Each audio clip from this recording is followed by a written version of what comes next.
Welcome to Friday Flip on the Becoming You Again podcast. Every Friday, I take your divorce problems, conundrums, and questions and do a quick flip around to empower you to show up as the best you after divorce.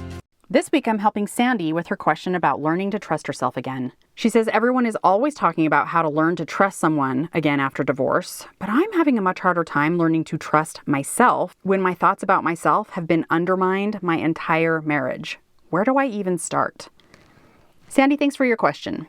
This is a great point that you make because learning to trust someone else will not ever come until we learn to trust ourselves first. This is where the work of learning self-love, self-compassion, acceptance, and confidence comes in. Years have been spent tearing you down in your thoughts about yourself and what you're capable of.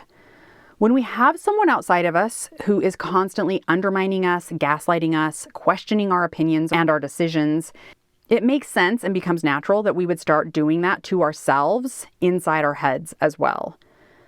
Our thoughts become mean and hateful and doubtful and confused, and that's when we lose that trust in ourselves and in our inner knowing. But your inner knowing, that trust of yourself, is still possible to find. You just have to relearn how to do it in a very loving way. So the first step is to start to think about yourself little by little in a more loving, accepting way. You got to start being kind to yourself because this is going to plant seeds that you are worthy, that your opinions do matter, and that you are capable of making decisions. And over time, as you begin to change these beliefs about yourself, it will lead to your willingness of trusting yourself and that you know what is best for you. And then the next step to this is to take action by making decisions. Making decisions and then following through.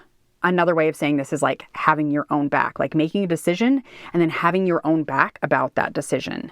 Even if those decisions are scary, even if the decisions are big, are small, or whatever the decision is, when you make a decision and you follow through with it, you build trust in yourself that you are capable of doing it. And here's the thing, we can't just work on our thoughts about ourselves, right? Like that is an important part of it. We do have to start believing new things about ourselves. We do have to start believing that our opinions matter and believing that we are a lovable, worthy, valuable human being. But we can't just rely on just changing our thoughts. We also have to take action.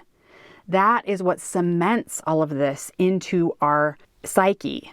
We have to take action with courage. And courage is really being scared about making a decision or being scared that we might make the wrong decision or being scared about making a decision in general and doing it anyway. Showing up for ourselves by making decisions every day is what will build that self-trust. So start there. Start to change your thoughts about yourself and then make small decisions every day and that trust will come. That was a great one, Sandy. Thank you so much. I'll be back next week.